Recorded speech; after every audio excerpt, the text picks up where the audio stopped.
I never thought I'd be the guy staring down the barrel of a family secret that could blow everything apart.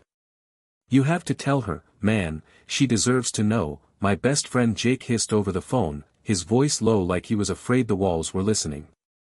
There I was, pacing the worn track in my living room rug at midnight, heart pounding a frantic rhythm against my ribs, knowing that if I confessed, it might destroy my sister forever. But if I didn't, the lie would fester inside me, a slow-acting poison that would eventually kill me from the inside out. I'm 36, a guy who's always tried, however clumsily, to do the right thing, but life threw me a curveball that started with a single, catastrophic mistake years ago, one that now threatens to unravel the fragile threads my family has used to stitch itself back together. And as I stare at the photo of my daughter, Lily, on my phone, her innocent, gummy smile mocking the storm inside me, I realize I can't run from this anymore. It's time to lay it all out, every twisted detail, because maybe sharing it will help me find some clarity, or at least the courage to face what comes next. To truly grasp the depth of this mess, you need to see the foundation of my life, the bedrock upon which this house of cards was built. My sister, let's call her Sarah, and I didn't just grow up, we survived together. In our small-town neighborhood, where chain-link fences separated cookie-cutter houses and everyone knew your business, she was my anchor. 2 years my senior, she was thrust into the role of a second mom after our dad bailed for another state, chasing some pipe dream when I was 10. Mom, hollowed out by the betrayal, worked double shifts at the diner, her perfume permanently replaced by the scent of grease and coffee. She'd come home with tired eyes, her hugs brief and distant. Sarah filled the aching silence. She was the one who'd shake me awake for school, her voice soft but firm. She packed my lunch, slipping in notes scribbled on napkins, "You've got this, champ," or "Big test." Pfft, easy. She stayed up late, long after her own homework was done, patiently guiding me through algebra equations I pretended to hate. But we were also partners in crime, co-conspirators against the gloom. We'd sneak cookies from the jar, building forts in the backyard with old sheets and clothespins, whispering dreams of adventures beyond the confines of our dead-end town. She was the achiever, the straight-A student with a scholarship waiting in the wings, while I was the rebel, collecting detentions for mouthing off to teachers or skipping class to loiter by the train tracks. She never judged, she'd just show up to bail me out, saying, "You're smarter than you think, you're just lazy." That bond was ironclad, forged in the shared pain of abandonment. I owe her my resilience, my very understanding of family. Which is why carrying this secret feels like poisoning the well of our history, a betrayal so profound it could erase all the good we'd ever built. By my early 20s, our paths diverged. My college graduation landed me a low-level marketing job in the city, a step up from flipping burgers, but it was a soul-crushing grind, long hours, little pay, and a social life that revolved around cheap bars and fleeting connections. I dated here and there, but nothing stuck. I was too guarded, my heart shielded by the memory of my father walking away and my mother's subsequent retreat. Sarah, on the other hand, had built a fortress of stability. She'd met Mark in high school, a gentle giant who fixed cars for a living and told corny dad jokes with a straight face. He was the epitome of reliability, his love for Sarah as steady and unwavering as the sunrise. Their relationship was the envy of our circle, supportive, fun, built on a foundation of mutual respect. When they married in a simple backyard ceremony, I was genuinely overjoyed, delivering a best man's toast that spoke of their unbreakable love. Yet, beneath the genuine smiles, I felt a cold, sharp twinge of jealousy. Why was she building a legacy while I was just passing time? I buried the feeling, focusing on the climb up a corporate ladder that always seemed to have another rung. That summer's anniversary barbecue, 5 years into their marriage, was meant to be a day of pure, uncomplicated joy. The sun was a golden coin in a pristine blue sky, the air thick with the smell of charcoal and cut grass. Laughter echoed as Mark, the consummate host, held court at the grill, flipping burgers and sharing stories that had everyone in stitches. But as dusk bled into night, he overindulged, the empty beer bottles forming a small battalion at his feet, and eventually crashed on the living room couch, out cold. Sarah and I were left to clean up, moving in the familiar, silent rhythm of siblings. We chatted about life, the conversation meandering. Her teaching gig was rewarding but draining, my marketing job felt increasingly pointless, a hamster wheel of campaigns and metrics. Then, her voice broke, the carefully constructed facade crumbling. "We've been trying for kids," she whispered, her eyes glistening in the porch light. "For over a year now. The doctors, they say it's me. Infertility." Mark's crushed, but he just hides it, tries to be strong for me. The raw pain in her voice was a physical thing. I moved to comfort her, pulling her into a brotherly hug that, in the haze of shared wine and overwhelming emotion, somehow shifted.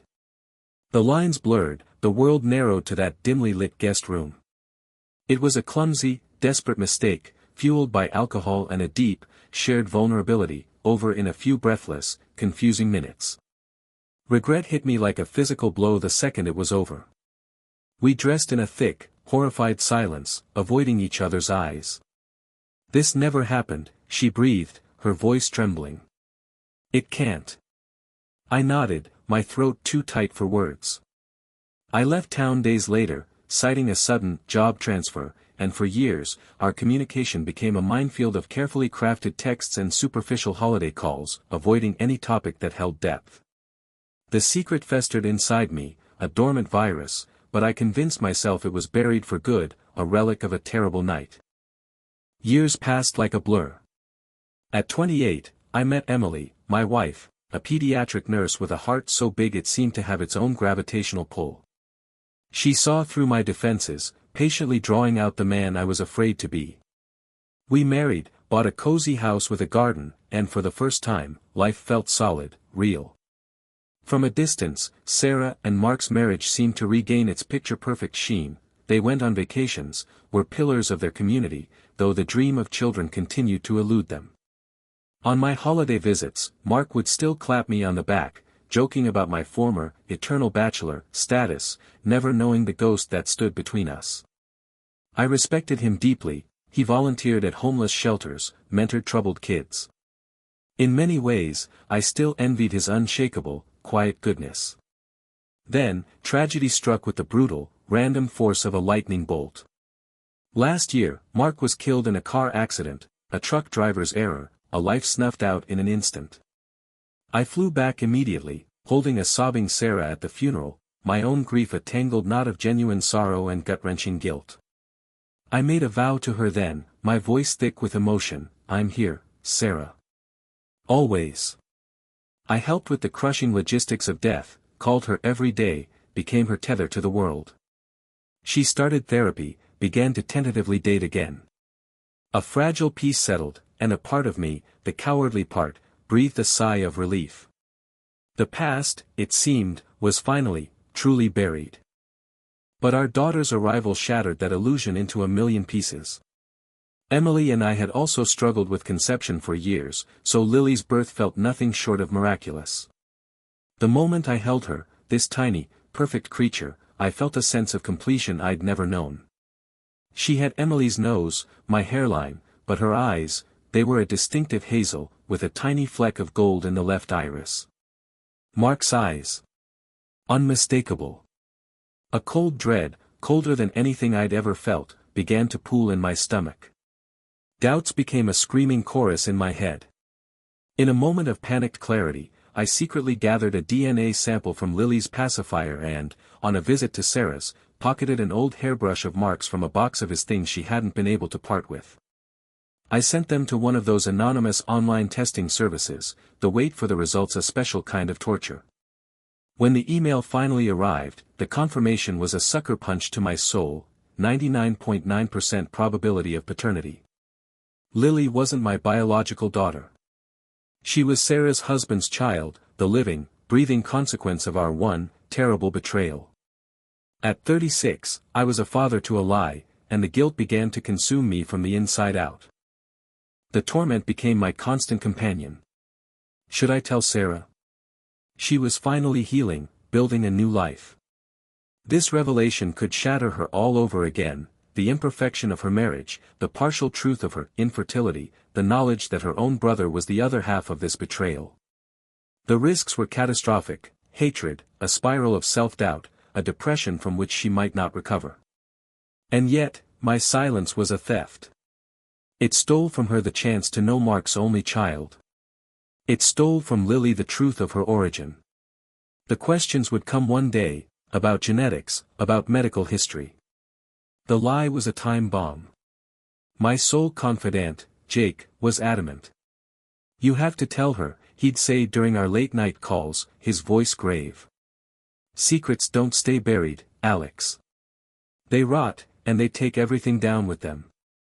We'd dissect it for hours, playing out the scenarios like a chess game where every move ended in checkmate.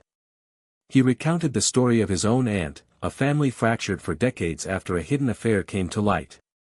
"The truth came out at a funeral," he said. "It was a million times worse. Don't wait for a catalyst. You have to control this."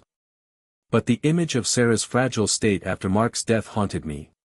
What if the truth was the final weight that broke her? At home, Emily noticed the change in me, the snappiness, the insomnia, the way I'd sometimes just stare at Lily with an expression she couldn't decipher. "What's eating you, Alex?" she'd ask, her hand soft on my arm. "You can talk to me.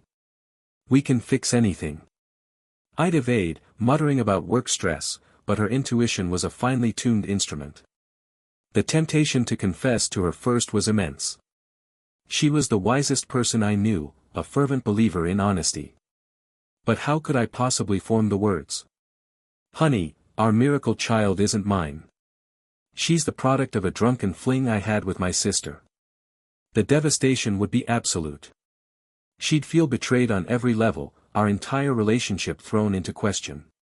And Lily, our shared joy, would become the living symbol of my infidelity and deceit. I fell down a rabbit hole of what-ifs. I spent nights scouring the internet, reading Reddit threads and advice columns about family secrets, searching for a precedent, a map through this nightmare. The consensus was always the same: confess early. But my situation felt uniquely monstrous. The closeness of our family amplified the stakes to an unbearable degree. I considered therapy for myself, but the fear of speaking the secret aloud to a stranger, of having it exist outside my own head, was paralyzing. I started journaling, my handwriting a frantic scrawl as I relived that barbecue night, questioning my own motives. Was it purely an accident? A manifestation of some unresolved, twisted sibling connection? Or just the toxic cocktail of alcohol, envy, and shared grief? The self-doubt was a cancer. The pressure built until I felt like I was suffocating. I started dodging Sarah's calls, my gut clenching every time her name flashed on my screen. Emily, worried, finally sat me down. "I'm making an appointment for us," she said, her voice firm but kind. "Couples counseling. Whatever this is, we'll face it together." Her faith in us was a knife in my heart. The final push came on Lily's first birthday. We were in the park, watching her wobble on unsteady legs, her face a perfect mirror of joy. Sarah was there, laughing, clapping, her eyes, so like Lily's, so like Mark's, shining with genuine love for her niece. In that moment, the lie felt like a physical barrier between us, a pane of glass I could no longer stand. I knew, with a terrifying certainty, that I was condemning us all to a life in the shadows if I stayed silent. A few days later, I made the call. "Sarah, I have to tell you something. It's heavy. Can we meet? Somewhere neutral." We met in the same park, on a bench overlooking the duck pond. The sun was setting, painting the sky in hues of orange and purple. "I have to tell you something that's been destroying me," I began, my voice shaking so badly I could barely form the words. And then I let it all out: the anniversary night, the years of guilt, the haunting resemblance, the DNA test. I showed her the results on my phone, my hand trembling. She didn't speak for a long time. She just stared at the screen, the color draining from her face. Then, she began to weep, silent, heaving sobs that seemed to come from a place decades deep. I sat there, hollowed out, waiting for the fury, the condemnation. But it didn't come. Instead, after what felt like an eternity, she reached out and took my hand, her grip surprisingly strong. "I knew," she whispered, her voice raw. Not this. Not for sure. But after Mark died, and Lily was born, I saw his eyes in hers. I pushed the thought away, called myself crazy. But this, it's overwhelming. We talked for hours, as the park grew dark around us. There was anger, of course, and hurt, a deep, profound hurt that would take years to fully acknowledge. But there was no destruction. He would have adored her, Sarah finally said, a fresh wave of tears falling. And you're still my brother. We've survived worse. It wasn't forgiveness, not yet. It was an acknowledgement of a shared, complicated history, and a fragile commitment to navigate the future together. Telling Emily was the next, and in many ways, more terrifying, mountain to climb. Her shock was a physical recoil. The betrayal cut deep, and the weeks that followed were some of the darkest of our lives. There were tears, rage, and nights spent in separate rooms. But Emily's love, for both me and for Lily, proved to be a resilient force. We entered intensive therapy, both individually and as a couple. We had to rebuild our marriage from the ground up, this time on a foundation of brutal, painful honesty. The epilogue of our story is still being written, months later. It's messy. It's imperfect. There are awkward family dinners and moments of sudden, sharp sadness. Sarah is slowly building a relationship with Lily, not just as an aunt, but as a guardian of a part of Mark she never knew could exist. The dynamic is complex and will require a lifetime of careful navigation. Our family has had to adjust, to expand its understanding of what love and forgiveness can look like. Emily and I, against all odds, have grown closer. The secret that almost broke us became the crucible that forged a new, stronger bond. Lily thrives, blissfully unaware of the storm that surrounded her arrival, loved fiercely by a family that is perhaps more flawed, but infinitely more honest, than the one she was born into. Mark's memory is no longer a ghost in the room, it's a presence we speak of openly, his goodness a guidepost as we move forward. I learned the hardest lesson of my life: the truth, no matter how painful, is a liberator. Lies are a cage. They bind you in the darkness. If you're facing a secret, a truth that feels too monstrous to speak, I can only tell you this: choose the light. It will burn, it will scar, but it also heals.